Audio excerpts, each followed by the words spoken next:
ਮਸੀਹ ਯਿਸੂ ਦੇ ਵਿੱਚ ਤੁਹਾਡੀ ਸਲਾਮਤੀ ਹੋਵੇ ਤੇ ਅਸੀਂ ਤੁਹਾਨੂੰ ਯਿਸੂ ਦੀ ਜ਼ਿੰਦਗੀ ਅਤਵਾਰ ਦਾ ਬਾਈਬਲ ਸਟੱਡੀ ਪ੍ਰੋਗਰਾਮ ਪੰਜਾਬੀ ਬਜ਼ਰੀਆ JCDC ਪ੍ਰੋਡਕਸ਼ਨ ਵਿੱਚ ਖੁਸ਼ ਆਮਦੀਦ ਕਹਿੰਦੇ ਹਾਂ। ਤੇ ਅੱਜ ਅਸੀਂ ਯਹੋਨਾ ਦੇ ਖਤ ਦੇ ਬਾਰੇ ਗੱਲ ਕਰਾਂਗੇ। ਯਹੋਨਾ ਯਿਸੂ ਮਸੀਹ ਦਾ ਸ਼ਾਗਿਰਦ ਹੈ, ਉਮਰ 'ਚ ਸਾਰਿਆਂ ਤੋਂ ਛੋਟਾ ਹੈ ਤੇ ਯਿਸੂ ਮਸੀਹ ਦੀ ਖਾਲਾ ਦਾ ਪੁੱਤਰ ਹੈ, ਮਾਸੀ ਦਾ ਬੇਟਾ। ਮੈਂ ਪਿੱਛੇ ਇੱਕ ਵੀਡੀਓ ਦਿੱਤੀ ਸੀ ਤੇ ਉਹਦੇ 'ਚ ਦੱਸਿਆ ਸੀ ਕਿ ਯਾਕੂਬ ਤੇ ਯਹੋਨਾ ਇਹ ਦੋਵੇਂ ਆਪਣੀ ਮਾਂ ਦੇ ਨਾਲ, ਜਿਹਦਾ ਨਾਂ ਸਲੋਮੀ ਹੈ, ਯਿਸੂ ਦੇ ਕੋਲ ਆਏ ਤੇ ਉਹਨੂੰ ਆਂਦੇ ਆ, ਮਾਂ ਕਹਿੰਦੀ ਏ ਭਈ ਯਿਸੂ ਤੂੰ ਜਦੋਂ ਆਪਣੇ ਜਲਾਲ 'ਚ ਹੋਵੇਂ ਨਾ ਤੇ ਮੇਰਾ ਇੱਕ ਪੁੱਤਰ ਤੇਰੇ ਸੱਜੇ ਬਵੇ ਤੇ ਇੱਕ ਖੱਬੇ ਬਵੇ। ਤੇ ਯਿਸੂ ਨੇ ਕਿਹਾ ਕਿ ਸੱਜੇ ਤੇ ਖੱਬੇ ਪਾਣਾ ਮੇਰਾ ਕੰਮ ਨਹੀਂਗਾ। ਤੇ ਇੰਜ ਹੋਇਆ, ਯਿਸੂ ਨੇ ਆਖਿਆ ਜਿਹੜਾ ਪਿਆਲਾ ਮੈਂ ਪੀਣਾ ਚਾਹਨਾ ਤੁਸੀਂ ਪੀਓਗੇ? ਉਹਨਾਂ ਕਿਹਾ ਹਾਂ ਜੀ ਪੀਵਾਂਗੇ। ਯਿਸੂ ਨੇ ਕਿਹਾ ਅੱਛਾ ਚਲੋ ਪੀ ਲੋਗੇ, ਲੇਕਿਨ ਮੇਰਾ ਕੰਮ ਨਹੀਂ ਜੇ ਤੁਹਾਨੂੰ ਸੱਜੇ ਤੇ ਖੱਬੇ ਪਾਣਾ। ਉਹਦਾ ਅਖੀਰ ਇਹ ਨਿਕਲਿਆ ਕਿ ਜਿਹੜਾ ਸੀ ਨਾ ਯਾਕੂਬ, ਉਹ ਤੇ ਸ਼ਹੀਦ ਹੋ ਗਿਆ। ਸ਼ਾਗਿਰਦਾਂ ਦੇ ਵਿੱਚੋਂ ਪਹਿਲਾ ਸ਼ਹੀਦ ਹੋਣ ਵਾਲਾ ਯਾਕੂਬ ਸੀ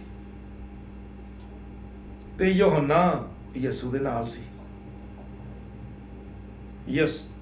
ਯਿਸੂ ਦੇ ਨਾਲ ਯਹੋਨਾ ਇੰਜ ਰਿਹਾ ਕਿ ਗਤਸਮਨੀ ਬਾਗ ਦੇ ਵਿੱਚ ਵੀ ਜਦੋਂ ਫੜ ਕੇ ਲੈ ਗਏ ਤੇ ਉਹਦੇ ਵੀ, ਸਲੀਬ ਦਿੱਤਾ ਤੇ ਉੱਥੇ ਵੀ ਸੀ, ਤੇ ਫਿਰ ਜਦੋਂ ਦਫਨਾਇਆ ਯਿਸੂ ਮਸੀਹ ਨੂੰ ਤਾਂ ਉੱਥੇ ਵੀ ਸੀ। ਤੇ ਉਹ ਯਿਸੂ ਦੇ ਹੁਕਮ ਕਰਨ ਨਾਲ ਯਿਸੂ ਦੀ ਮਾਂ ਨੂੰ ਆਪਣੇ ਘਰ ਲੈ ਗਿਆ ਤੇ ਜਿੰਨੀ ਦੇਰ ਤੱਕ ਮੁਕੱਦਸਾ ਮਰੀਮ ਦਾ ਇੰਤਕਾਲ ਨਹੀਂ ਹੋਇਆ ਉਨੀ ਦੇਰ ਤੱਕ ਉਹਨੇ ਖਿਦਮਤ ਸ਼ੁਰੂ ਨਹੀਂ ਕੀਤੀ। ਤੇ ਉਹਨੇ ਇੰਤਕਾਲ ਤੋਂ ਬਾਅਦ ਖਿਦਮਤ ਸ਼ੁਰੂ ਕੀਤੀ ਤੇ ਉਹਦੀ ਖਿਦਮਤ ਦਾ ਇਹ ਰਿਜ਼ਲਟ ਹੈ ਕਿ ਉਹਨੇ 5 ਕਿਤਾਬਾਂ ਲਿਖੀਆਂ ਨੇ। ਇੱਕ ਯਹੋਨਾ ਦੀ ਅੰਜੀਲ,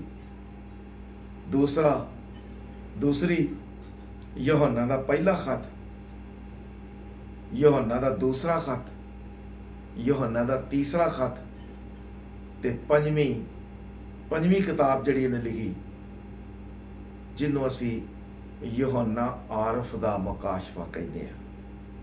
ਇਹ 5 ਕਿਤਾਬਾਂ ਉਹਨੇ ਲਿਖੀਆਂ ਤੇ ਇਹ ਵੀ ਦੱਸਣਾ ਜ਼ਰੂਰੀ ਹੈ ਕਿ ਇਹ ਦੋਵੇਂ ਭਰਾ ਬੜੇ ਤ੍ਰਿਖੇ ਸਨ ਤੇ ਬੜੇ ਲੜਾਕੇ ਸਨ, ਬਰਦਾਸ਼ਤ ਨਹੀਂ ਕਰਦੇ ਕਿਸੇ ਦੀ ਗੱਲ। ਤੇ ਯਿਸੂ ਮਸੀਹ ਨੇ ਇਹਨਾਂ ਨੂੰ ਗਰਜ ਦੇ ਬੇਟੇ ਇਹਨਾਂ ਦਾ ਨਾਂ ਰੱਖਿਆ ਸੀ, ਗਿਰਜ ਦੇ ਬੇਟੇ, ਕਿ ਮਾਂ ਵੀ ਬੜੀ ਧੜੱਲੇ ਵਾਲੀ ਸੀ ਤੇ ਪੁੱਤਰ ਵੀ ਬੜੇ ਧੜੱਲੇ ਵਾਲੇ। ਲੇਕਿਨ ਯਿਸੂ ਮਸੀਹ ਦੇ ਨਾਲ ਰਹਿ ਕੇ ਇਹਨਾਂ ਦੇ ਅੰਦਰ, ਇਹਨਾਂ ਦੇ ਦਿਲ, ਇਹਨਾਂ ਦੀਆਂ ਸੋਚਾਂ ਬਦਲ ਗਈਆਂ। ਜਿਸ ਤਰ੍ਹਾਂ ਅਸੀਂ ਪਿੱਛੇ ਇੱਕ ਵੀਡੀਓ 'ਚ ਵੇਖਿਆ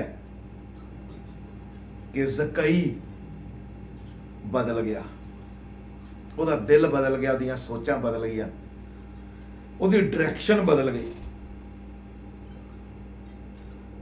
ਤੇ ਯਹੋਨਾ ਤੇ ਯਾਕੂਬ ਵੀ ਬਦਲ ਗਏ। ਤੇ ਯਹੋਨਾ ਨੂੰ ਇੱਥੋਂ ਤੱਕ ਕਿ ਬਾਈਬਲ ਉਹਨੂੰ, ਖੁਦਾ ਦਾ ਕਲਾਮ ਉਹਨੂੰ ਮੁਹੱਬਤ ਦਾ ਰਸੂਲ ਕਹਿੰਦੀ ਹੈ। ਤੇ ਉਹ ਕੀ ਕਹਿੰਦਾ ਹੈ?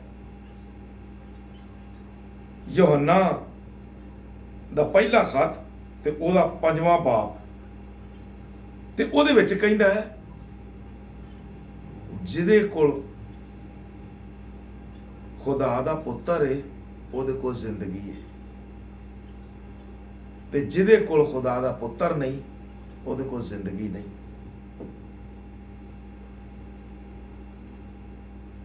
ਬਾਈਬਲ ਨੇ ਤੇ ਖੁਦਾ ਦੇ ਕਲਾਮ ਨੇ ਤੇ ਉਹਨੂੰ ਬੜਾ ਸ਼ਾਰਟ ਕਿਹਾ ਵੇ, ਜਿਹਦੇ ਕੋਲ ਪੁੱਤਰ ਹੈ ਉਹਦੇ ਕੋਲ ਜ਼ਿੰਦਗੀ ਹੈ, ਤੇ ਜਿਹਦੇ ਕੋਲ ਖੁਦਾ ਦਾ ਪੁੱਤਰ ਨਹੀਂ ਉਹਦੇ ਕੋਲ ਜ਼ਿੰਦਗੀ ਕੋਈ ਨਹੀਂ। ਅਸੀਂ ਥੋੜਾ ਜਿਹਾ ਤੇ ਗੌਰ ਕਰੀਏ ਨਾ ਤੇ ਸਾਨੂੰ ਅਗਲੀ ਜ਼ਿੰਦਗੀ ਦੇ ਬਾਰੇ ਗੱਲ ਦਾ ਪਤਾ ਲੱਗਦਾ ਹੈ। ਇਨਸਾਨ ਜਿਹੜਾ ਔਰਤ ਚੋਂ ਪੈਦਾ ਹੋਇਆ ਉਹਨੇ ਤੇ ਮਰਨਾ ਹੀ ਇੱਕ ਦਫਾ, ਲੇਕਿਨ ਮਰ ਕੇ ਜਦੋਂ ਜ਼ਿੰਦਿਆ ਹੋਣਾ ਨਾ ਤੇ ਫੇਰ ਨਹੀਂ ਜੀ ਉਹਨੇ ਮਰਨਾ। ਕਿਉਂ? ਜਿਹਦੇ ਕੋਲ ਖੁਦਾ ਦਾ ਪੁੱਤਰ ਹੈ ਯਾਨੀ ਯਿਸੂ ਮਸੀਹ ਹੈ, ਜਿਹੜਾ ਯਿਸੂ ਮਸੀਹ ਨੂੰ ਪਾ ਲੈਂਦਾ ਹੈ।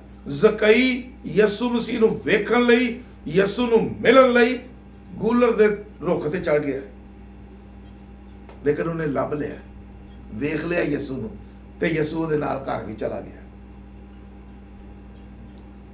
ਤੇ ਯਹੋਨਾ ਕਹਿੰਦਾ ਜਿਹਦੇ ਕੋਲ ਖੁਦਾ ਦਾ ਪੁੱਤਰ ਹੈ ਜ਼ਿੰਦਗੀ ਉਹਦੇ ਕੋਲ ਹੈ।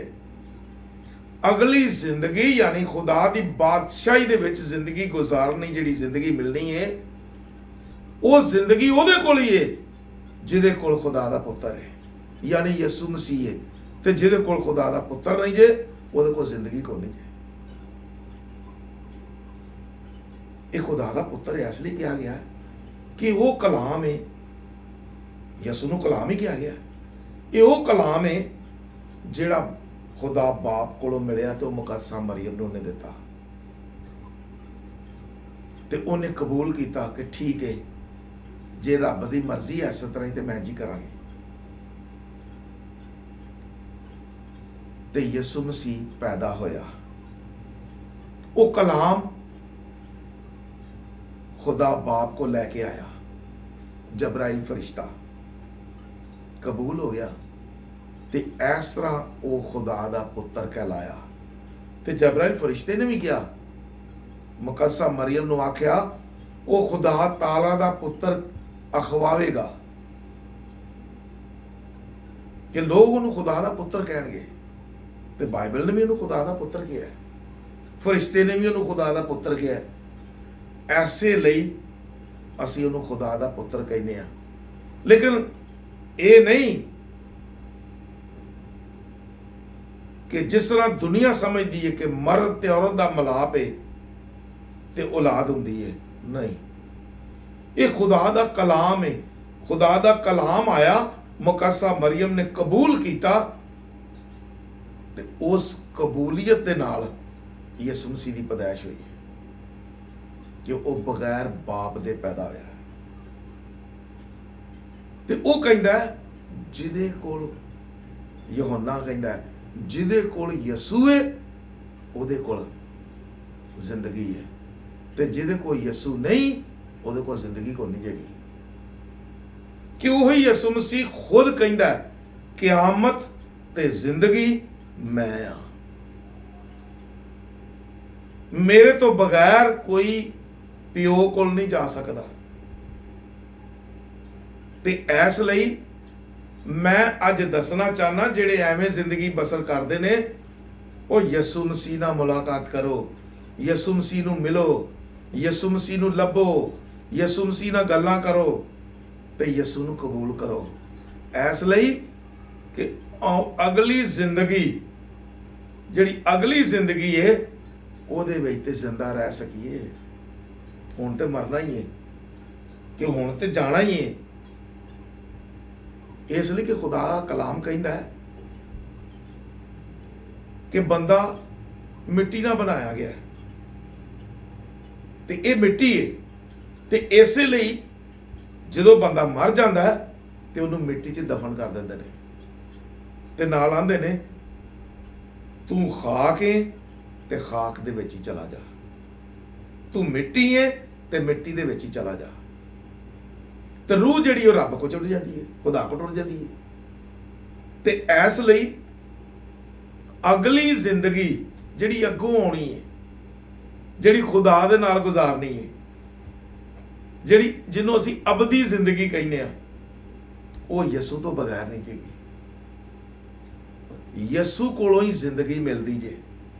ਤੇ ਇਸ ਲਈ ਯਹੋਨਾ ਕਹਿੰਦਾ ਜਿਹਦੇ ਕੋਲ ਪੁੱਤਰ ਹੈ ਉਹਦੇ ਕੋਲ ਜ਼ਿੰਦਗੀ ਹੈ, ਤੇ ਜਿਹਦੇ ਕੋਲ ਖੁਦਾ ਦਾ ਪੁੱਤਰ ਨਹੀਂ ਉਹਦੇ ਕੋਲ ਜ਼ਿੰਦਗੀ ਕੋਈ ਨਹੀਂ ਜੇ। ਇਸ ਲਈ ਆਓ ਖੁਦਾ ਦਾ ਪੁੱਤਰ ਯਿਸੂ ਮਸੀਹ ਜਿਹੜਾ ਉਹਨੂੰ ਕਬੂਲ ਕਰੋ ਤੇ ਉਹਦੇ ਹੁਕਮਾਂ ਤੇ ਚੱਲੋ, ਤਾਂ ਕਿ ਤੁਹਾਨੂੰ ਨਵੀਂ ਜ਼ਿੰਦਗੀ ਮਿਲੇ ਤੇ ਖੁਦਾ ਦੇ ਨਾਲ ਜ਼ਿੰਦਗੀ ਬਸਰ ਕਰ ਸਕੋ।